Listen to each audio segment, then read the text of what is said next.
Hello, my name is Carol Ivy, and it is with great pleasure that I welcome you to meet one of the 1993 nominees to the Marin County Women's Hall of Fame. We owe a great deal to this woman. We owe her the land that we see around us, the fact that it's still there, the greenness, the canyons, the hills. I'd like you to meet Karin Urquhart. Congratulations, Karin, and welcome. Thank you very much, Carol. It's a pleasure being here. How do you feel about being introduced as a kind of Mother Earth? Well, because I'm the mother of many children and have a large and marvelous family, and I love the earth, I think it's totally appropriate. It's all right with you, then? It's all right with me. I like that. First of all, what was your reaction upon being named to the Marin County Women's Hall of Fame?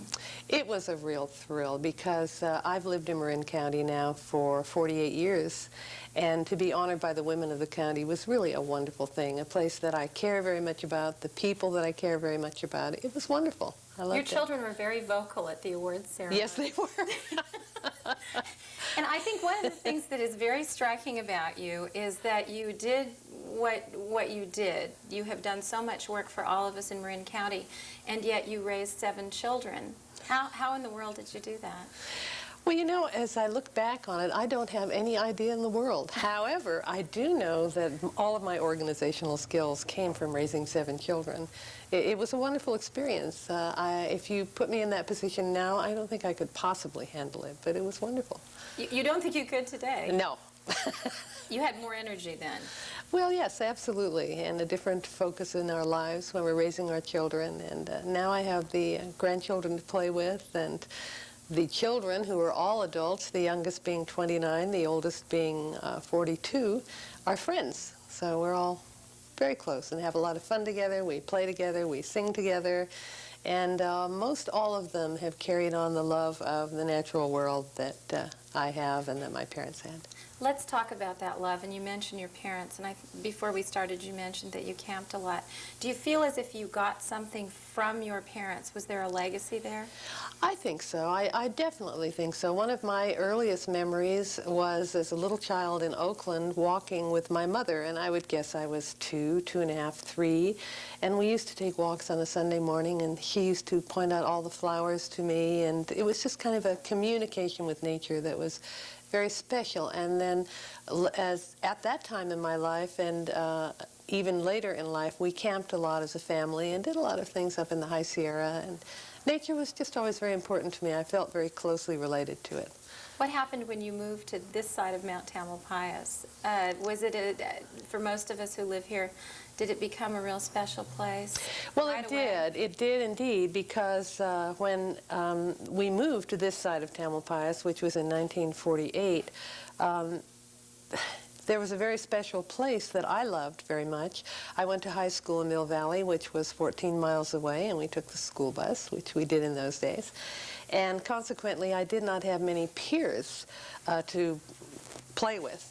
And so I took my dogs and gathered up all the neighborhood dogs along the way and went to a very special place that had streams and meadows and beautiful, beautiful property. It was all privately owned. In fact, the owner, Floyd Elliott, used to chase me off with a shotgun. And he didn't really shoot me, of course, but I became extremely adept at hiding behind trees. But this was a place that was extraordinarily special to me, and when we came, when my husband and I, after I was married, were displaced in Southern California for about 13 years, and we came back, this very, very special place was up for sale, and it was zoned for 120 condominium units in beautiful meadowlands. And so my reaction to that was, we cannot let this happen. I had never been involved in anything politically or in government at all. But as I find with most people who become active in not only environment but in any issue that they care about, it generally stems from a personal feeling, a love of a certain thing, a sense of justice for a certain issue. I find that to be very true, and in my case it happened to be this piece of land.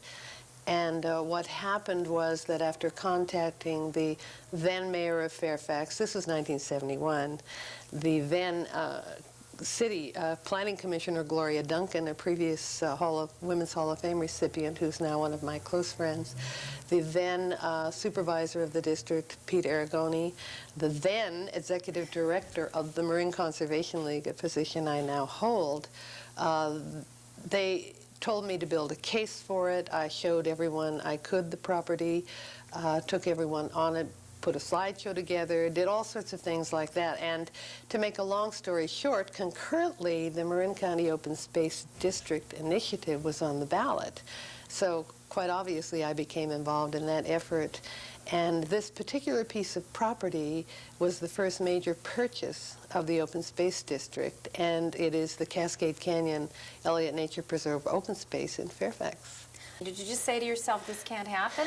I think young women listening to this would say, I mean, how in the world did she just not be involved in something one day and then suddenly wake up and say, I've got to start the political process? You really didn't know the political process. No, I didn't. But the interesting thing, and I think the important thing, is that if you care about something, if you believe in something, if you have a positive attitude, and if you understand other people's beliefs and situations and allow them theirs, the doors are open to you.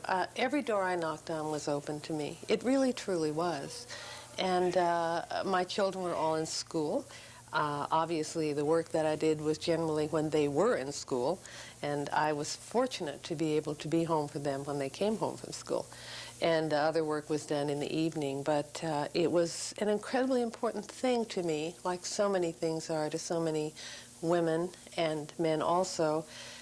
I just think it's knowing that you can do something. And one of the things that I tell particularly young people is that they can make a difference. And I think that people become overwhelmed by the barrage of information that's thrown at us from all levels of the media.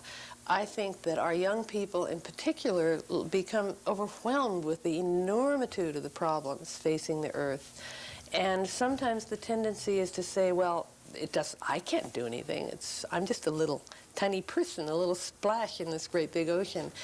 But they can, and we do, and people do it all the time. And that little thing that someone does adds up to a great big thing. And I think it's very important that young people and older people understand that they should try to do something if they care enough about it.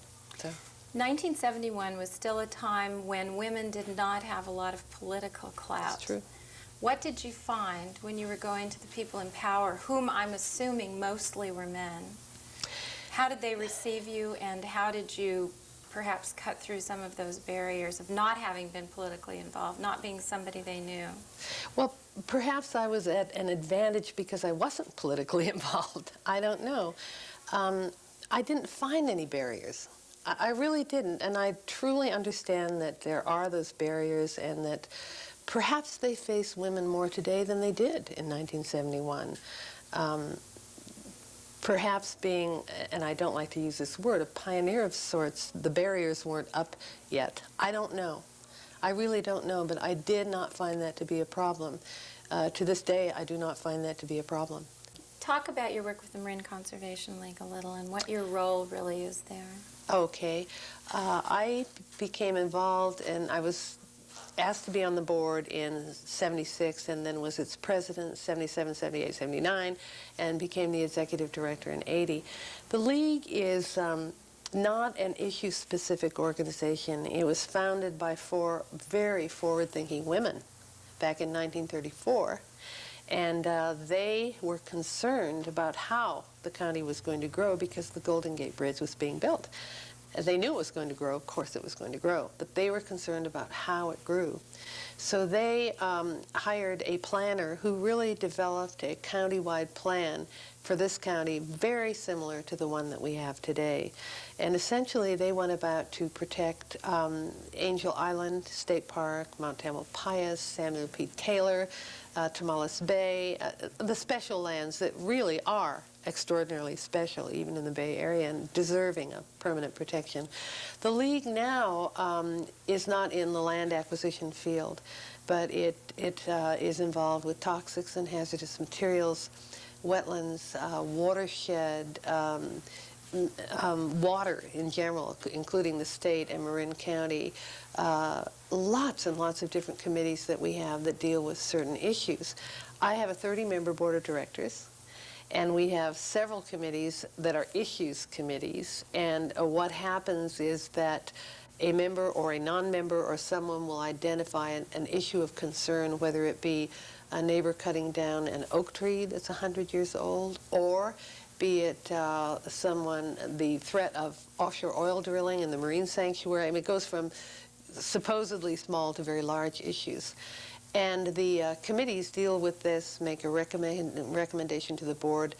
They have to deal with both sides of an issue if it's controversial. And the board has to deal with both sides of the issue if it's controversial.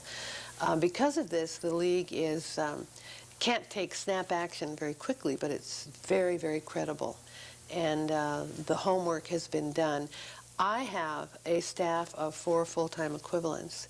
We have a public education coordinator, outstanding, a financial development coordinator who's outstanding, an office manager who is outstanding. I have a wonderful staff. They happen to all be women, by the way.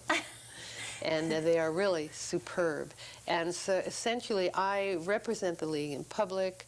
I oversee the staff, but we work as a team, so there's not much overseeing to do, really. And we do a lot in a lot of different areas, a lot of collaboration, a lot of PR for the environment, if you will, a lot of education, both for youth and for adults. And it's very interesting. It's not dull, believe me. How have things changed in terms of how we treat the land in Marin County compared to how we were treating it in 1971, which was to just decide to parcel it off for 120 condominiums? Are we still fighting those battles, and are there battles for younger people coming up to be fought? Well, we're not fighting them in quite the same way that we were then, because in Marin County, actually in 1969, we were looking at an entirely different scenario for Marin County. For example, in West Marin, which now has, and did at that time, most of our agriculture and our dairy farms, and now the Golden Gate National Recreation Area and the Point Reyes National Seashore, at that time that was zoned for, something like 1 million homes, Seaplane Harbor on Tomales Bay, 7 major shopping centers, 5 high schools, 3 middle schools, I don't know how many elementary schools. But what happened then is that some very forward-thinking planners at the county level put together all the 11 towns and cities master plans along with the county and said, hey, wait a minute, we can't have this. And when that became known to the people in the community, this cumulative impact that was planned for this county, which would be as bad, if not worse, than what's happened in south of San Francisco, which we all know has been a very sad thing. The people of the county said, we do not see that as our vision for the county. And so they elected different officials who had a different vision. And so it changed dramatically then. Today's problems are somewhat different in that we are very fortunate in that so much of our land is protected. And I think that we need to remember that in a major metropolitan region such as we live in, it's an astounding thing to have an area like Marin. But Marin is truly an astounding place. And I think that certainly the beginners who started the Marin Conservation League realized that way back in 1934.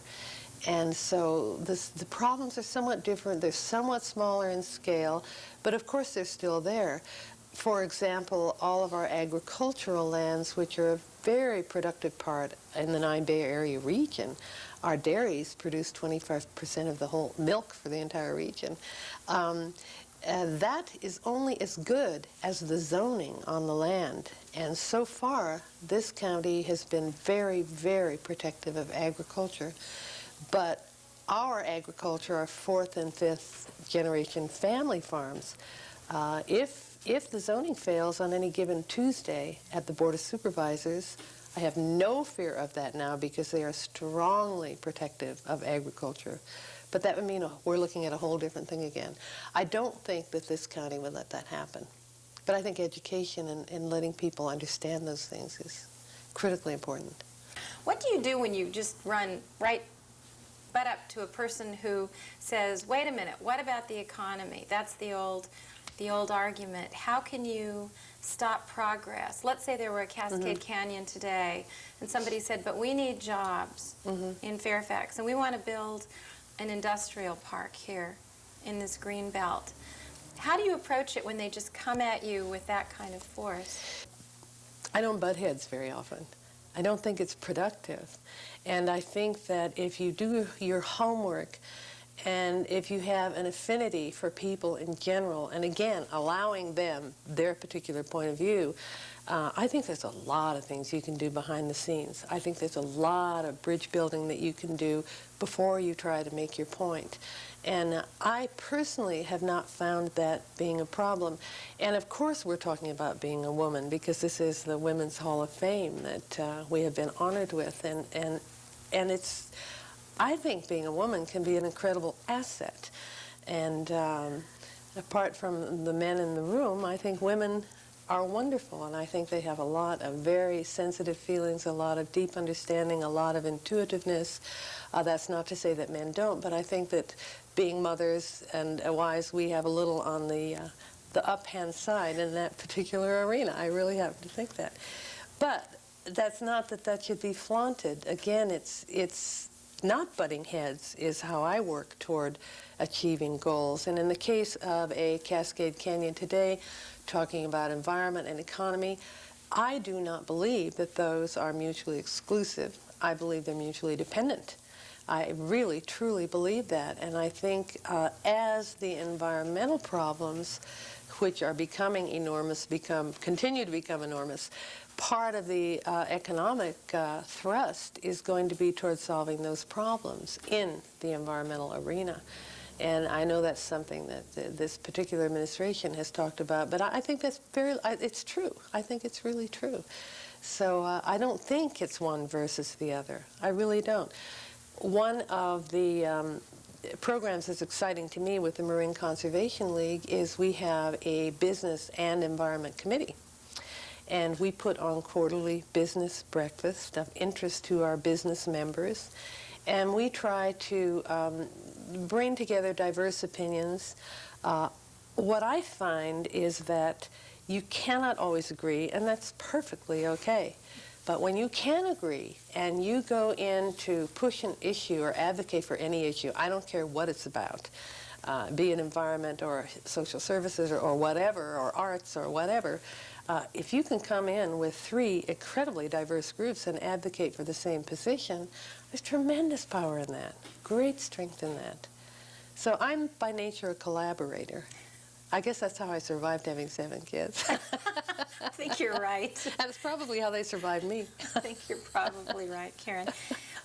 You've had so many successes. Are there any, and I don't even want to call them failures, let's call them disappointments. Have there been disappointments along the way, and how have you dealt with that?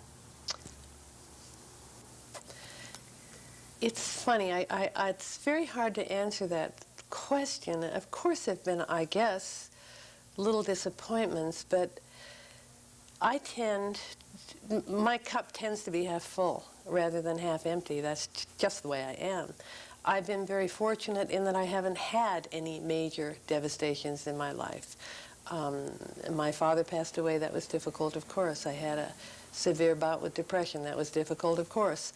But I think you take one moment at a time, and each moment is a new moment, and you do the best that you can, and the most positive things that you can, and build on those moments, and not wallow around in the so-called disappointments. Can you think of just little things that have happened throughout this very successful kind of crusade of yours for the land that maybe people don't even know about?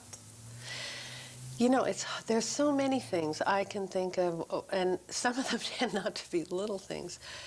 There was a case up on, not in Marin County, but up on the Smith River, which is the last remaining undammed river in California. It's called the crown jewel of the wild and scenic rivers, which is the Wild and Scenic Rivers were named because of a bill that Senator Peter Bear put through in 1972 to protect these rivers, most of which had already been dammed, etc. This is a very pristine and beautiful river that has a marvelous steelhead run and wonderful cutthroat trout, not to mention it's a gorgeous place.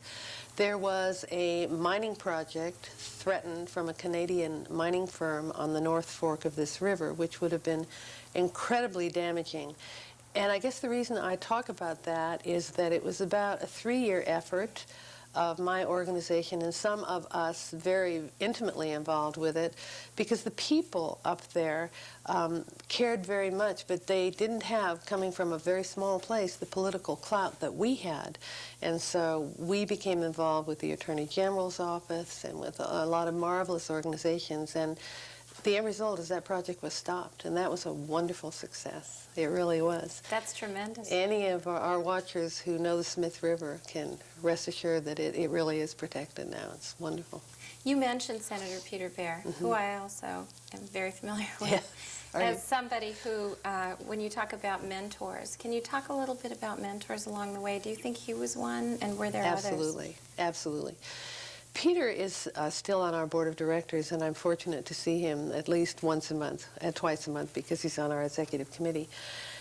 Peter is another individual that has a very positive nature, a very optimistic thrust toward everything that he has accomplished.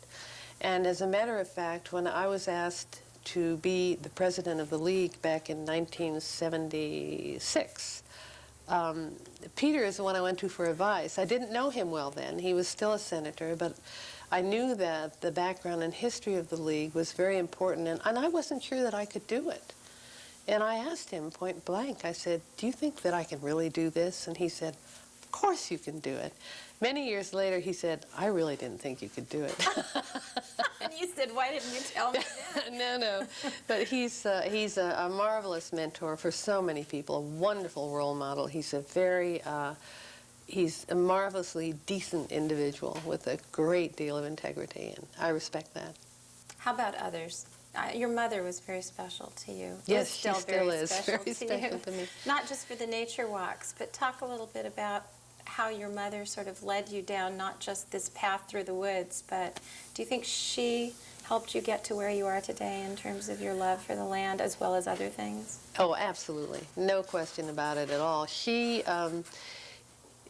was a remarkable individual in her own right, in that she had started an organization called Creative Thinking, which is based on what you might loosely call metaphysics, and largely with combining all religions. And she had quite a following, had a little church on Washington Street in San Francisco for many, many years. She's written several books, and she's just, again, a wonderful role model for me, too, my mother. She was a very strong woman. Yes, she was. When there weren't as many strong women as there might be today. That's very true. Anybody else as you were going along through the years who was somebody who maybe pointed you in the direction that you wound up going? As I began to become involved in the county, certainly two of my close friends, Gloria Duncan and Pam Lloyd, were wonderful role models for me in the way that they accomplished what they needed to accomplish. How did that happen? Tell me a little bit about that. Well, I met Gloria through my Cascade Canyon endeavor, actually, and then became involved in the League of Women Voters with Gloria and in water issues, which was something that Pam was very involved in. And at this particular time, it was the building of Warm Springs Dam on the Russian River up near Healdsburg in Dry Creek. And we were very opposed to that for a lot of reasons. We lost that battle, by the way. And I made you mention a loss. Yes, you did.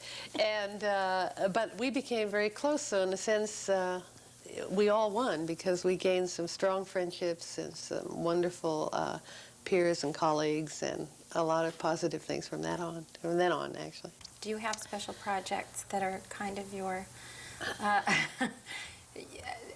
the ones that mean most to you at this point, or are you sort of letting other people come in now that you've saved so much for us here? Well, I wouldn't say that I saved so much of it. That's really not right. It was a team effort. It was a lot of us in the right place at the right time. And so certainly it wasn't me individually at all. Everything of value that occurs, in my opinion, is a team effort. And it takes individuals working together. And it takes, as I alluded to a bit earlier, respecting and understanding people's differences of opinions and knowing and understanding that what's important to you may be not what's important to me, but nevertheless it's equally important. It truly is. And I think by working in that manner we accomplish great things. So projects right now that are special to me, there are so many. I think one of the most important things, in my opinion, as I said earlier, is instilling hope in young people that they really do have a role in this extraordinarily complicated life that we live. It's not easy. I think it's much more difficult than when I was growing up, although that was during a world war. But nevertheless, I think that our kids today have a really tough time. But on the other hand, they have tremendous opportunities. I mean, they have technology that has speeded up so incredibly fast that offer new areas and new roles that you and I sitting here today can't even think of. And it's going to be in their lifetime. But they have to have hope. They really have to know that they can do. And I have great faith in our young people. I really do.